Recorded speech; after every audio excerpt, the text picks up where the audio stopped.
औरत ने एक नजर में ही समझ लिया कि सास जो पसली का सूप लाई है उसमें कुछ गड़बड़ है, लेकिन उसने कोई हंगामा नहीं किया बल्कि पहले अपने पति को एक कटोरी सूप परोसा। जब उसने अपनी आंखों से देखा कि पति ने सूप पी लिया है, तभी उसने अपने मुंह में लिया सूप थूका। औरत को माँ बेटे की इस साजिश का पता पहले से था, क्योंकि वो पिछले जन्म की घटनाओं को लेकर फिर से जन्मी थी। पिछले जन्म में वो एक सीधी सादी लड़की थी जिसे उसकी सास और पति ने खूब सताया। आखिर में उसे बर्फीली सर्दी में मरने के लिए छोड़ दिया गया। उसने मन ही मन ठान लिया था कि अगर उसे एक और मौका मिला तो वो उन सभी लोगों से बदला लेकर रहेगी जिन्होंने उसे तड़पाया था। और किस्मत से उसे दूसरा मौका सच में मिल गया। जब उसने देखा कि बाहर मेहमान जमा है, तब उसे एहसास हुआ कि ये उसकी शादी का दिन है। उसी वक्त वो बुरी बहू उसके कटोरे में पेशाब मिला रही थी। उसने तुरंत झाड़न उठाया और उसे सबक सिखाने दौड़ी। पिछले जन्म में इसी बहू की वजह से उसके 6 महीने के गर्भ में बच्चा मर गया था और वो कभी माँ नहीं बन पाई। जब उसने ये बात अपने पति को बताई तो सास ने उल्टा उसे ही दोषी ठहराया।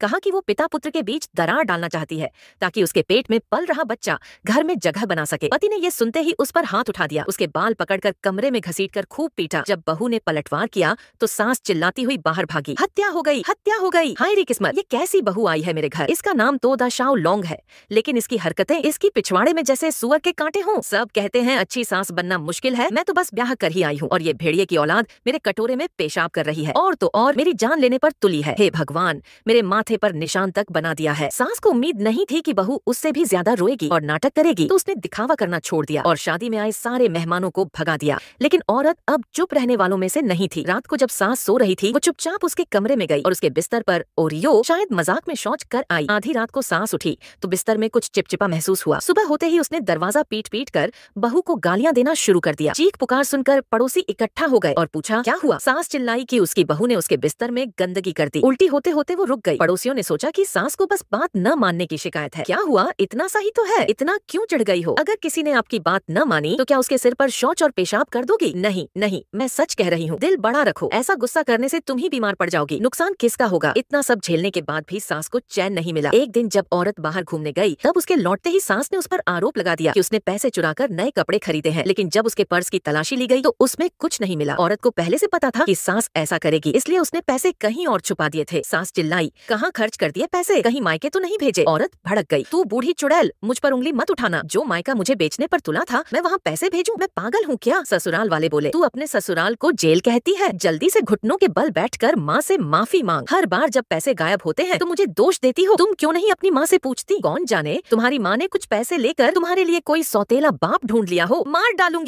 डालूंगी तुझे। पिछले जन्म में भी सास ने उसे बदनाम किया था कि वो बाहर जाकर किसी गैर मर्द से। आगे की कहानी जारी।